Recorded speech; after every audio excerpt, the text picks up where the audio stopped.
clients should want to be their agency's priority. And there's no way that's ever going to be a reality when you are trying to pay them less. That's just not how the world works.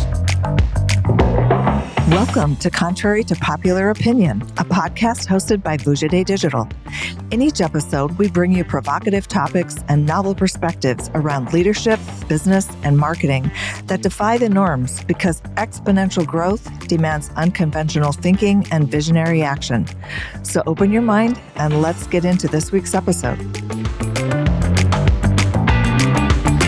Hey everyone, Kelly McGuire. Excited to talk about today's topics. Everybody, Todd Kelly's co-founder, and today we are going to kick around some contrary to maybe some popular or even just general opinions out there. We're going to dig in and unpack a subject that we often talk about based on a DigiDay article that came out a couple of weeks ago. And this was relative to a Forrester wave report, which anyone in our business sort of knows what those are. And then a subsequent report that came out from MediaSense about remuneration for agencies. And so to give listeners context, I'm going to go through a little bit of this article, Kelly, and just sort of bring out some of the key themes and points. And then I'm going to summarize those at the end. And then I've got some sort of key questions that we can dive into and unpack. But context is key here. So this DigiDay article came out and it was coverage of the Forrester Wave report, which was a report about all the major agencies and sort of how things are going. And it obviously covered all the holding companies. It doesn't get down into our independent agency level, but it gets even into some of the mid-tier holdcos as well as the big ones. And part of this was transparency around compensation and compensation around business outcome performance, which is what we always say should matter rather than anything else. So I always find it interesting when somebody writes about this and they talk about the industry in this way, yet we sort of continue to see things not really changing as much as we think that should change. It's good for us because we're the ones that are creating change. And if nobody else is, that's good for us. So I always find that interesting. So some of the key stuff that I thought that came out of this was the conversation around compensation. Again, the MediaSense report, I'll just read some quotes from it, reported for marketers, they highlighted the disconnect between marketers' desire for greater accountability and measurement, and that they're looking for more outcome-based forms of compensation with their agencies. 4 out of 5 or 84% cited lack of data and measurement between advertiser and agency to measure outcomes as a major barrier. And I think that's a topic I'll definitely want to dig into because you and I share that frustration, but we share it with our clients because they don't have the data to actually prove the outcomes in many cases to help us prove the outcomes. And so we're sort of working with our hands tied behind our back. Another key theme was this, a comment in here where marketers still look at their media agencies as partners that deliver a commodity. We've always talked about this idea that for some reason, media planning and buying has been perceived as a commoditized service, which has no logical rationale to it whatsoever. Happy to debate that with anyone, but it is not a zero-sum game, never has been a zero-sum game. It's always been quality people doing quality work will outperform those who aren't doing that. So it's always been a people game. And then finally, it sort of goes into, as part of that message, that there's the quote is, there's a world out there where clients and agencies agree that what they do should be a strategic growth driver. And that should be something where if there's a glut of competitors, they ultimately deliver the same thing over and over. And then it gives room for people to stand out, which is what our sort of brand promise and value prop is to the industry. And then the final couple of things in here was the silver lining quoted in this article was that the report actually indicated that clients, marketers, are indicating and acknowledging that agency costs are going up. And I found that to be interesting because everything I read seems to continue to showcase margin pressure on service providers. We feel it. And I certainly read and hear about it from more than 50 different independent agency owners that I'm in touch with. So it seems to not go that way, even though they're acknowledging that. So that's sort of the silver lining, is that it seems like maybe while we're paying more for everything else in our life, maybe marketers are finally realizing that this final quote in here, that is, if you have the best team and the best culture, the best partner, you're going to win that championship. And in order to do that, there should not be any debate that you don't get the best team and the best culture and the best partner and pay less. There's no logic in the world that would agree with that. And so if you want that, and not everybody wants that apparently, but if you want that, if you want the A team, 100% of the time, you're going to have to pay the A team prices. And that's just a matter of fact reality, but I think it'll continue to be an issue within any service industry like ours. All right, so that was really the context of the article. There were sort of 6 headlines that I took out of that, are themes, and it's accountability versus transparency. There's a disconnect there. Some of that transparency is not just on the agency side, it's on the client side, because sometimes they just don't have or can't share the data that we need to do what we do best, or to connect the dots, which is the measurement challenge. There's lots of things we wish we could measure, but we don't always have all the connectivity of the data loops to measure everything. Risk reward for outcome-based compensation. We have entered into very risky outcome-based compensation models with wonderful clients. Have they paid off yet? Nope. Do they stand a chance to pay off? They could. And we're willing to entertain that because we believe in what we're doing. The commoditization versus strategic partnership. And are you paying for that? Or are you trying to negotiate that and just assume you're going to get that? Rising costs and expectations around that. Certainly labor costs have risen on client side, agency side.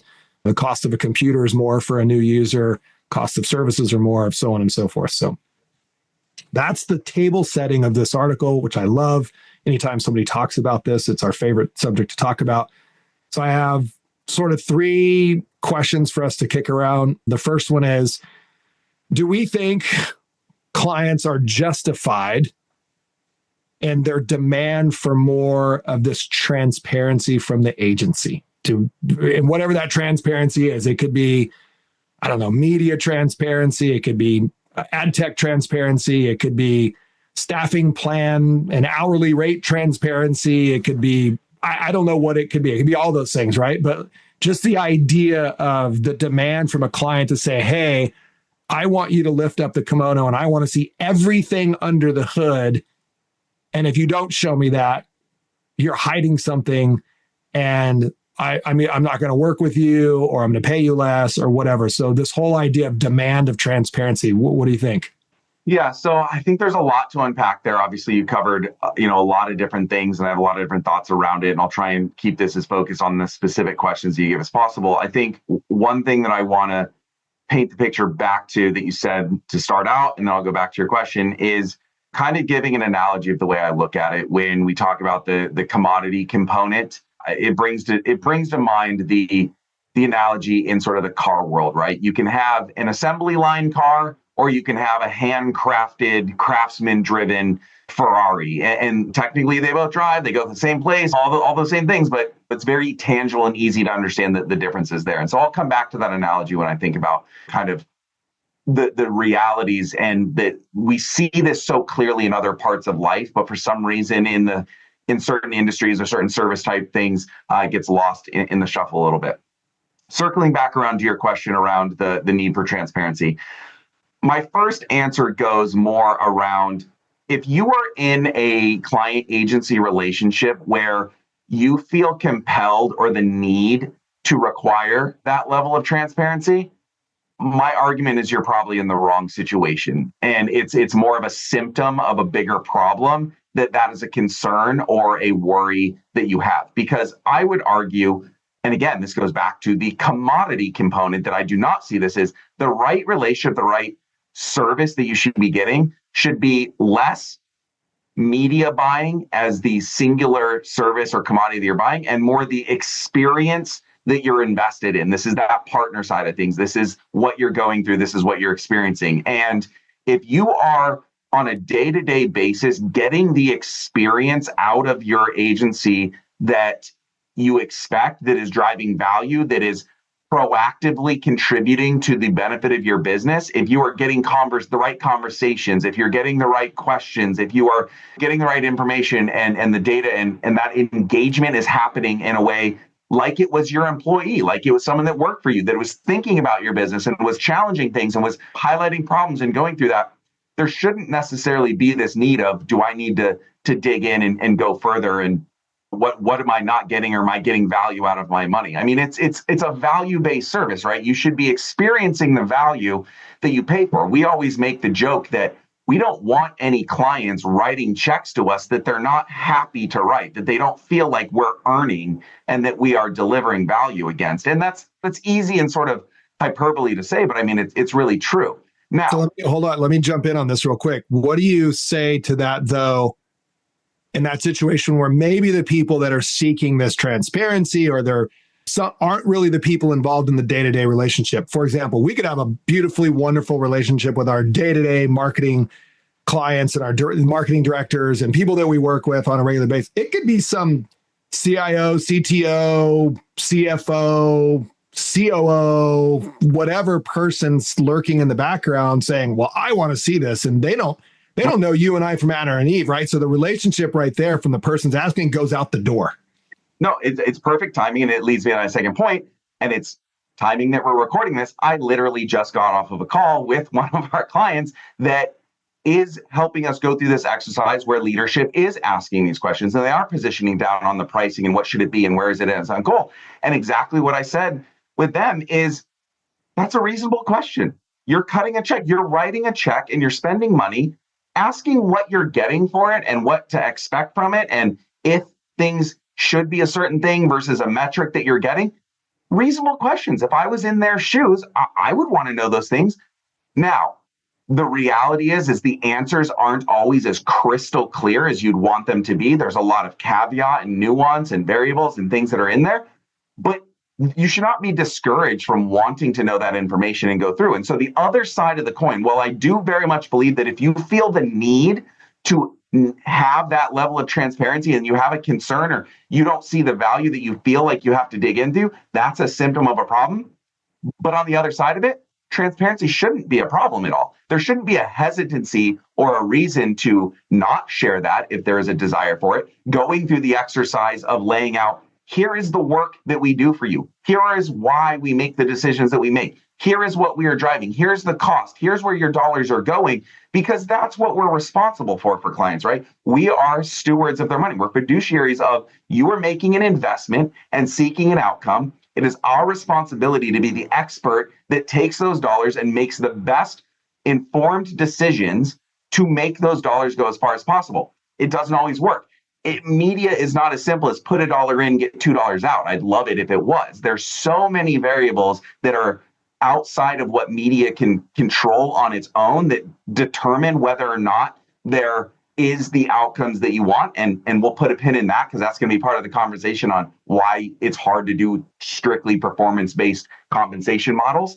But having that conversation, being able to get clear answers as to, where are you spending my money? What ad formats? What did you consider that you just chose wasn't the right next place to put $1? Why is all my money in Facebook? Why is all my money on these search terms? Why are you choosing the keywords that you're choosing? What technology are you using? How much is that being taxed on every dollar that I spend that's not going to buying more keywords? And where am I sacrificing volume for efficiency? All of these things should be open conversations, because us as being responsible for those dollars should have a good answer as to why we are making every decision that we're making. It shouldn't be a secret. It shouldn't be hidden. It should be, we are doing these things because we believe that this is in fact the next best right place to spend that dollar for that outcome. Now, are we going to be right 100% of the time? I sure hope we are. I try to be, maybe not. But as long as it's intentional, it's well thought out, and again, putting a pin in a further argument that we'll have later, as long as you have the experience and the expertise and the knowledge to be the best person to know what the right best thing to invest that dollar is in, then you should be able to have that conversation, and that should be on the table. Again, you shouldn't have to have that conversation, but you should be open and willing and able to have it if you need to. And especially if your day-to-day contact, if you have a great relationship, or you should have a great relationship, if they're challenged from up above,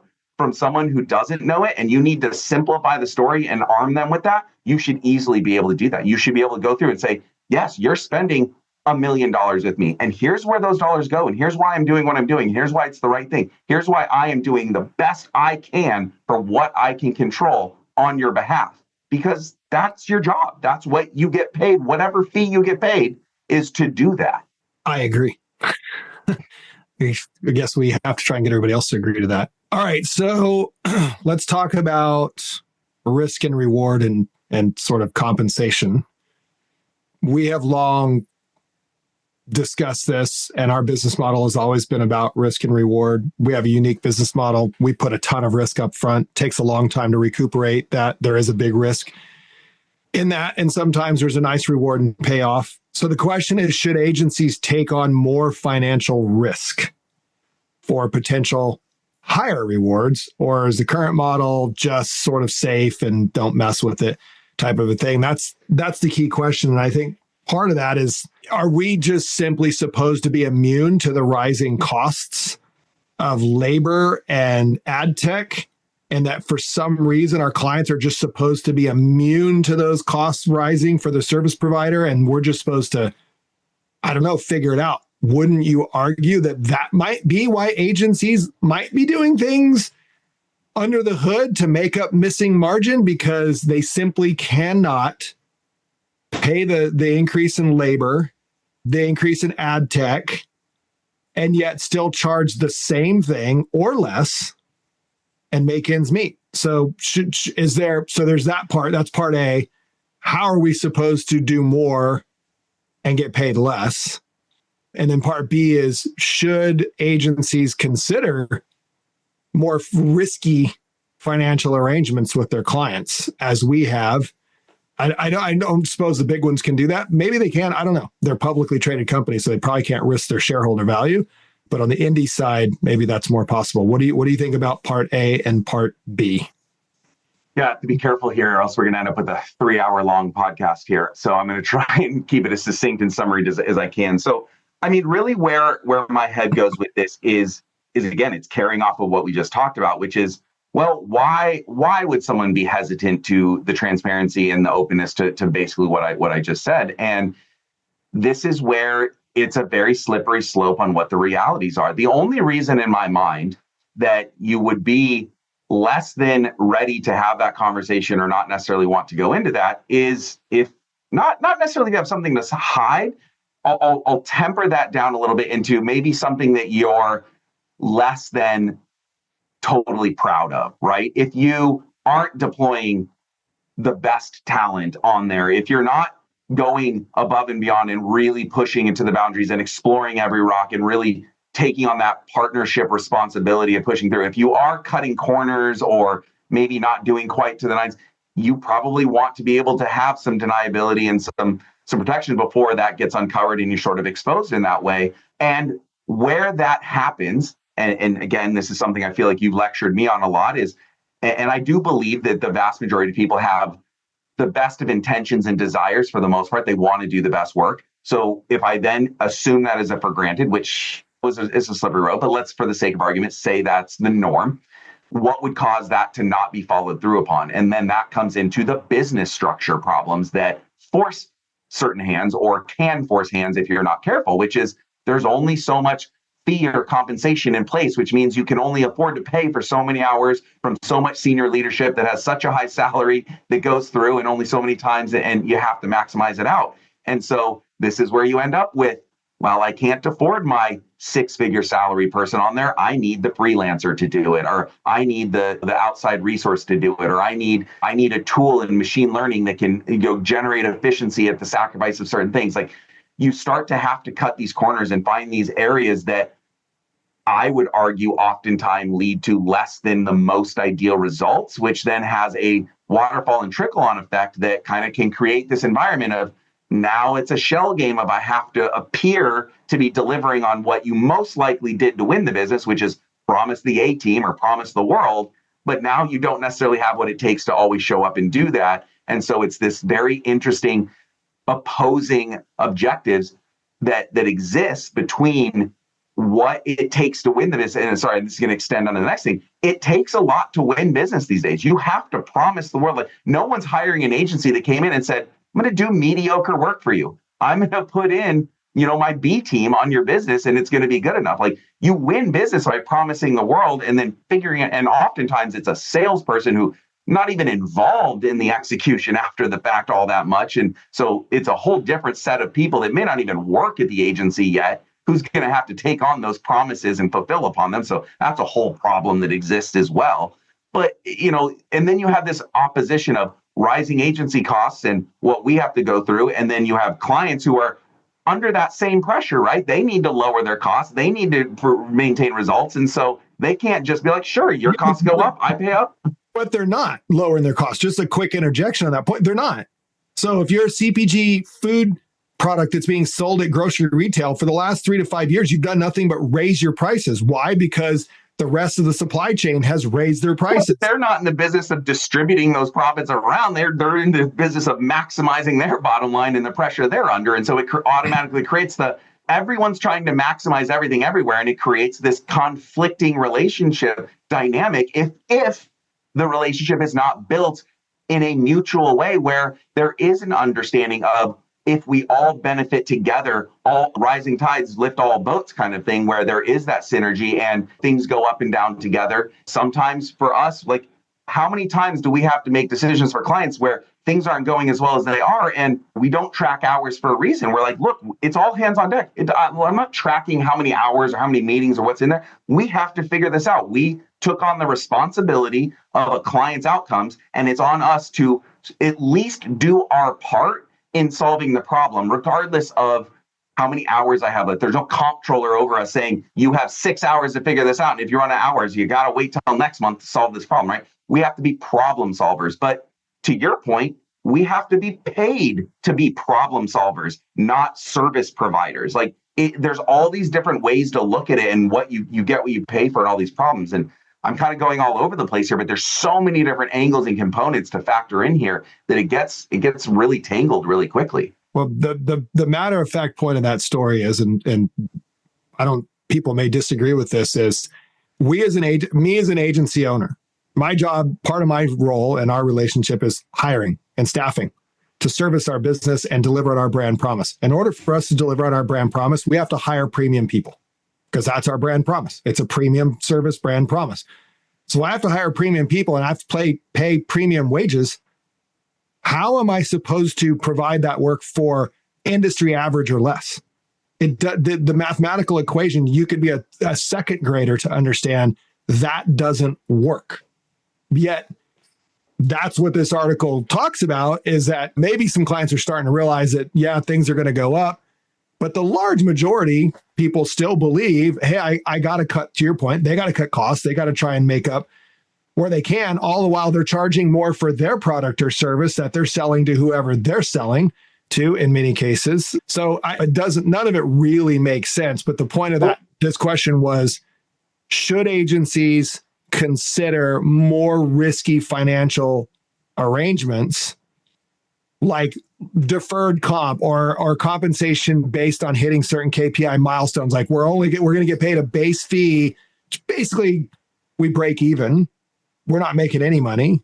And the only way we're going to make any money is if we're uber successful. And if you think about that, one more point to add, if you think about that as a media agency, media is not the only thing responsible for a client having success. What if their product just sucks and people don't like it? What if it's not priced competitively? What if the user experience or the shopping cart process is terrible and they have cart abandonment? What if all these other things affect conversion, sale, and revenue, yet the media gets the blame and the media is taking all the risk? The media agency is taking all the risk for things that they can't even control. Should we be doing that?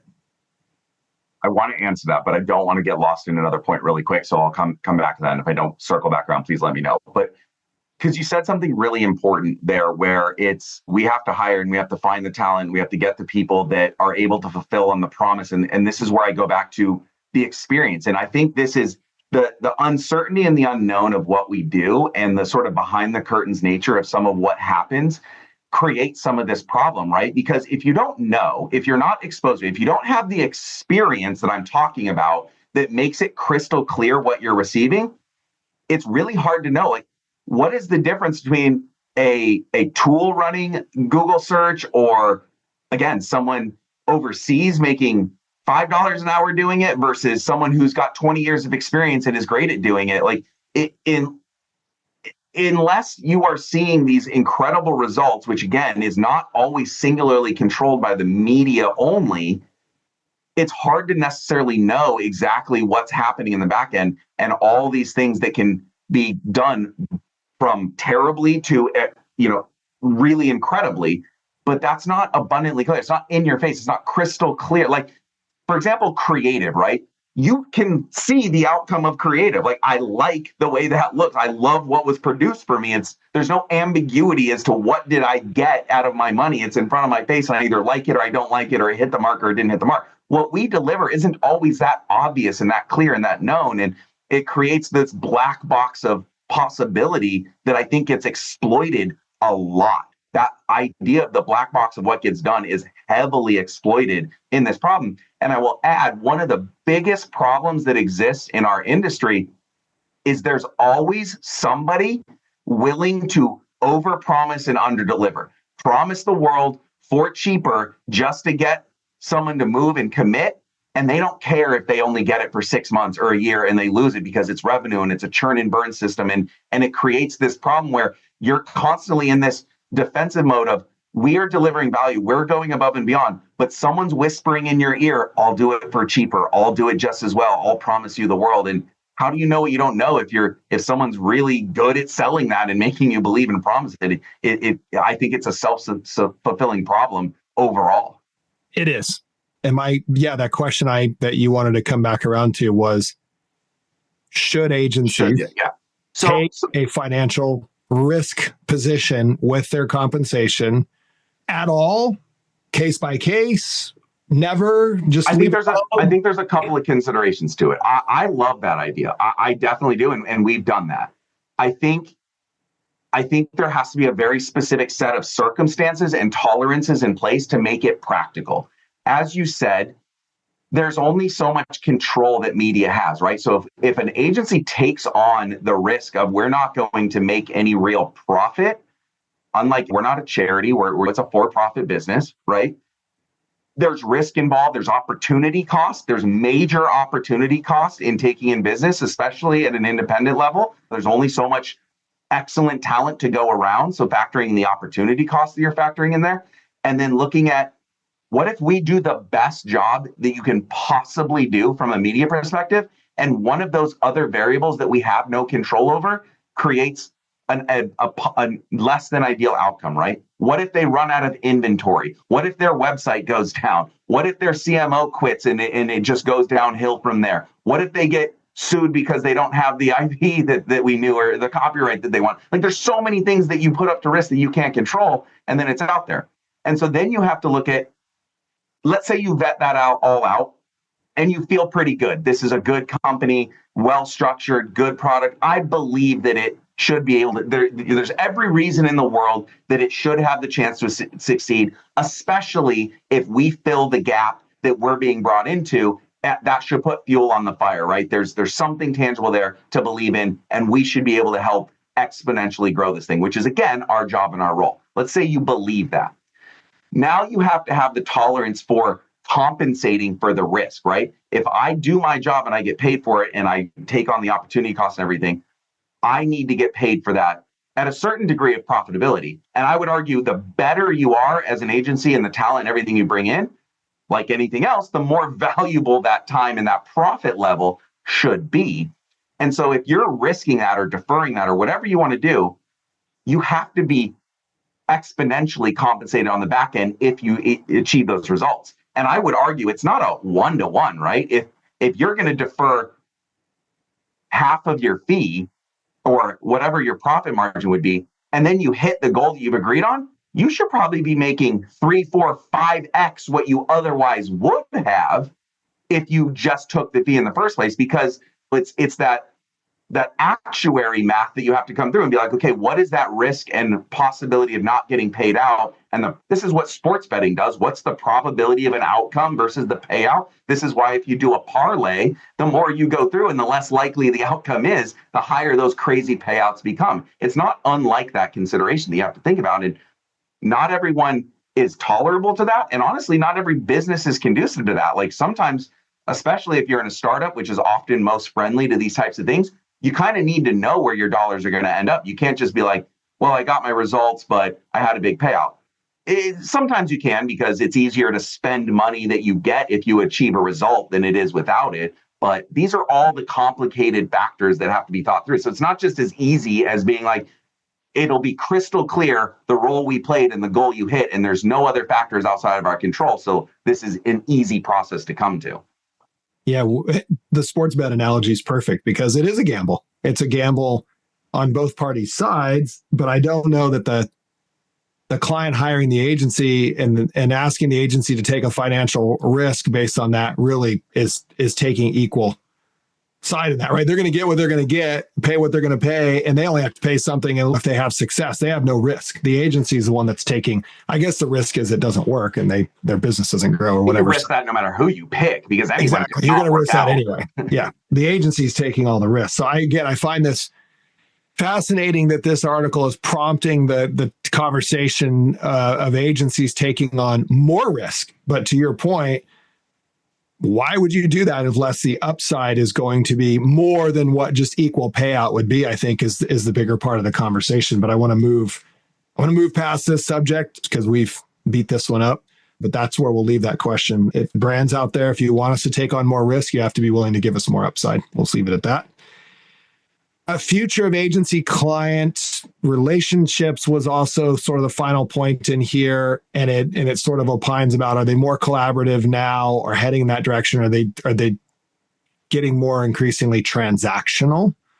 We can probably only speak from our experience. I can also speak from my wider independent agency sort of network that I'm involved in. I'll just share that I think my opinion on that is they seem to be less transactional. I do think I see more closer, intimate reliance and relationship development between brands and agencies.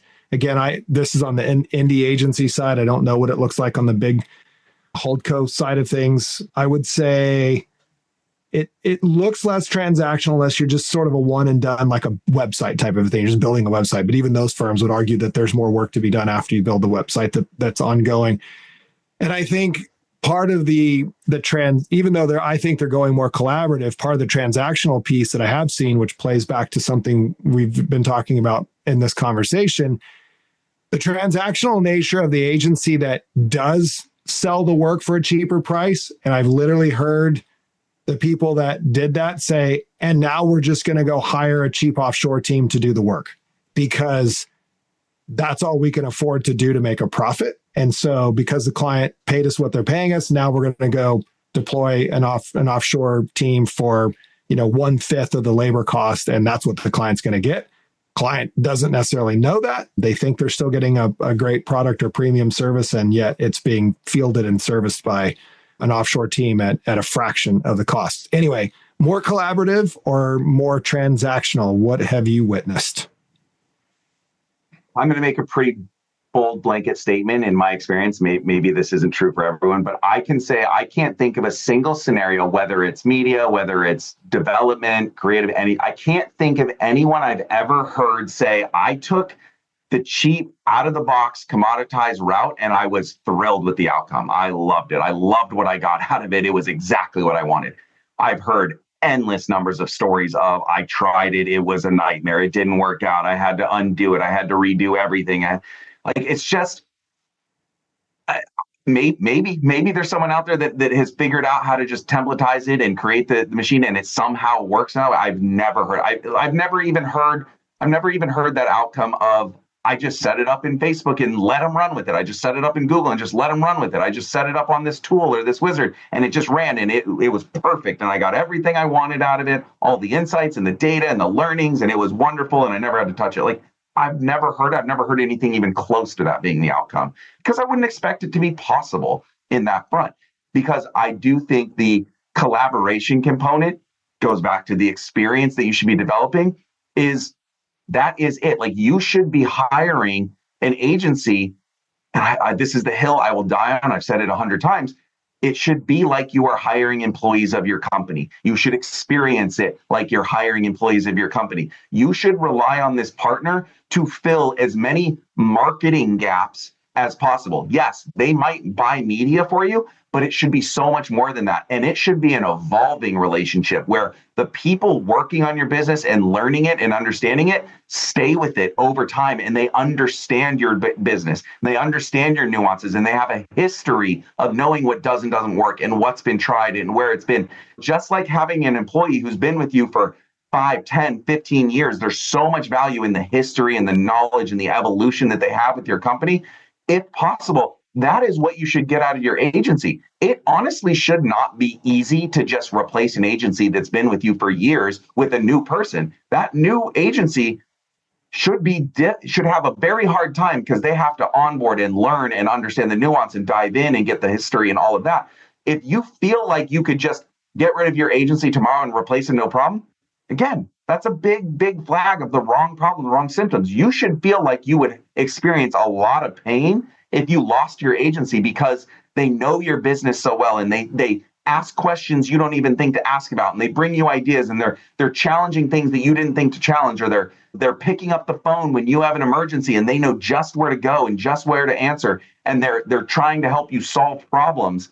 That's what you should be paying for, and that's what you should be willing to invest in. And honestly, I would pay 2-3x for that if I had that choice, versus just someone runs my Facebook ads for me and it's great. Someone buys keywords on Google for me and I expect a 5x return and a long customer lifetime value out of that. Like these are all choices. There's scales of it, but that collaboration to me is so critical. It should be an extension, like you have that fractional marketing team that acts like a marketing team, not a service provider, not a media buyer, but a person that knows you and says, oh, man, we should try this audience. And wouldn't this creative be cool? Or this thing didn't work last time and last year, but I remember we ran this thing and we should try it again here and bring ideas. That should evolve and grow and be the experience you have.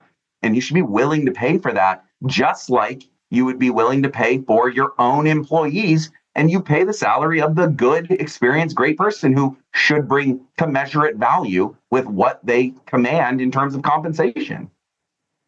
Yeah, I think that's a good way we framed it up that way multiple times. And I think it's a great way for anybody in our business listening to this to frame it up that you should pay for our people as if you were paying the salaries of your people. And I'm pretty sure you're not hiring people going, let me see how cheap I can get this person and beat them up and expect them to do the best work. Well, think about it as well. There's even a weird little nuance in it. Let's say hypothetically you did that, right? And you had a team that was working on your business, and hopefully you were lucky enough to have them work on your business for years. Well, what does every employee want every single year? They want a raise. And they want more money. They want more money, right? And literally, if you are lucky enough to have senior quality talent that hopefully is knocking it out of the park and crushing your KPIs, they want to be recognized and rewarded over time for that growth.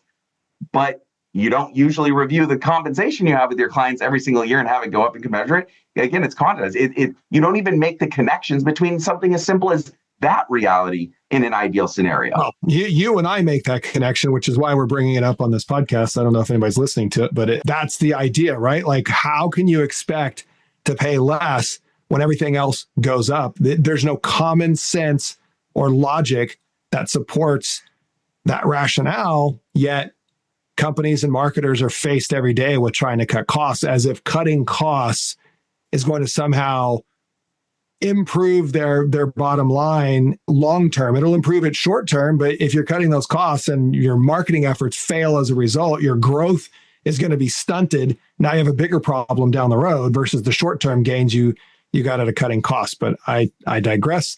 We've kicked this around a lot. I'm going to wrap this up. Any final closing thoughts about this article and this topic, which we love, to debate?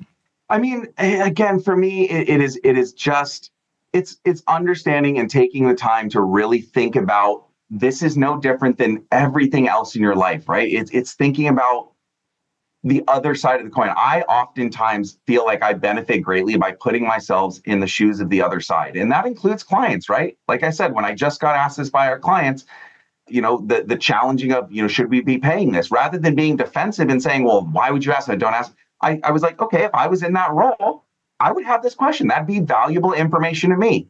And that allows me to then think about, how do I deliver what I would want if I was over there? And again, we've been involved in companies where we've hired providers and things like that. And I've said this before, I have consciously followed what I suggest here, where I have had multiple quotes from different places, and I have specifically chosen not to pay the lowest cost because I understand you get with favor. I've even run into scenarios where I've gotten a quote back from a provider that I felt wasn't fair compensation for what I was asking them to do. And I've offered to pay them more because, again, I want to be that person's priority. I want that person giving me 110%. And I understand the reality of why they're working for me. It's not because I'm so wonderful and so great, but shifting and thinking about that side of the coin and not just your bottom line and where you're going, I think can be so beneficial in the outcomes you get, and can reduce that churn and that having to change agencies or be promised the world and be disappointed over and over again. If you approach it differently, I think you can really get what you want out of it. And that little bit or even significant amount of extra cost, in my opinion, will always pay. What's the saying in products? I forget what it is. It's something like, if you buy it once, and it's buy it right or buy it twice kind of thing. It like everything else, it holds true here. Pick right, or you're going to be picking over and over again every couple of years, and that's really painful. Well, I think a key thing to end on is clients should want to be their agency's priority, and there's no way that's ever going to be a reality when you are trying to pay them less. It's just not how the world works. So I typically ask you at the end, what ad do you recall seeing recently? But I'm going to ask myself that, and not in that same context, but I do want to throw a shout out to an ad vis-a-vis becoming a client of ours that I saw this week and last week that I do think is really, really cool. And I do think it's sort of a mover shaker, difference maker in the market. And that is the new mobile service by Mobile X. I like what they're doing. I like their creative. I like their value prop. I like their offering. I like that this is somebody who founded one of the biggest companies out there and is now trying to kick that old model on their head, very much like what we're trying to do in our business. So I'm a big fan, and I hope that they have a lot of success, because I think it's a great way to use your mobile service. So shout out to Mobile X. Cool advertising they're doing as well. All right, let's wrap it up. We said a lot, as we usually do, about this topic, and I will hope to continue to say more as people continue to address it in our industry. Thanks for joining and spreading all your words of wisdom. Appreciate it. Thanks, everyone. Thanks for listening to Contrary to Popular Opinion, where we challenge you to think independently, push the limits, and take uncommon action so you can achieve game-changing results in your business and your life. To stay up to date with our latest episodes, be sure to click the follow or subscribe button now. Thanks again for listening. See you next time.